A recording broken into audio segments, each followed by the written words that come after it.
My name is Kennedy Pulowski and I'm 17 years old. Well, I love speech and debate and mock trial. I love public speaking and baking and reading and all of those sorts of things. I have 5 siblings, all brothers, so I'm the only girl in my family. See, when I was younger, it used to be a struggle to have all brothers, and I would ask constantly, you know, for a sister, a little sister. My mom's response was, I tried 4 times, but I think for me now, I like it. I like being able to be kind of that role model and that influence for them. So recently my city had posted on their Facebook page that they were doing a pageant. And if I'm being completely honest, I looked at that Facebook ad and I laughed because pageants are not a very me thing to do. And so I thought it would be a very fun adventure. So that's why I signed up for this pageant and that's why I participated in my city's pageant. I walked away from that pageant being First Attendant, as well as the Talent Award, Miss Congeniality, and the Director's Choice Award. So follow your dreams, do fun things, even if you think it's not really your thing to do. So for my talent at this beauty pageant, I thought long and hard about what I was going to do, and so I decided to give a speech on beauty for my talent at the beauty pageant. I was very, very excited. I had someone afterwards come up from TEDx and tell me to apply to speak at their next event. We are far more impacted by a mother's kindness and a sister's forgiveness.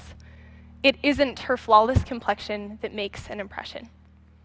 This is the type of beauty that lasts and resonates far more than perfect eyebrows or the latest cultural idea of a perfect size and a perfect shape. The way that we view beauty in our society is actually really involved with how pornography affects our culture. When we look at some of the standards that we have for beauty, things like a certain body type or a certain waist size, we can see those things reflected in pornography and in the different types of media that pornography portrays. When we look at things like pornography being looked towards as a source of sex education, that's something that's incredibly dangerous because people don't realize how addictive it is and how harmful it is. When we look at the pornography industry as a whole and how many lies and how much deceit go into every piece of content that is created, these are things that just narratives that aren't being spoken and truths that aren't being told, which means that youth all around me just view pornography as another source of entertainment and another source of media, and they don't recognize how dangerous and destructive that it is. I think it's important when we start talking about individuals that are struggling with pornography to recognize that it's not that these people are not functioning in everyday life. That's not accurate. It's just that to a large degree, I believe that their quality of life could be improved and that maybe that's something that they don't even recognize.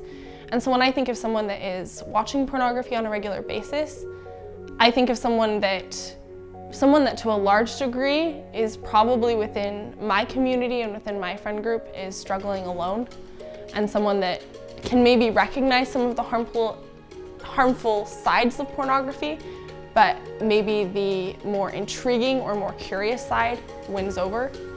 And so it's important to be very empathetic because I don't view anyone that watches pornography on a regular basis as awful or anything like that.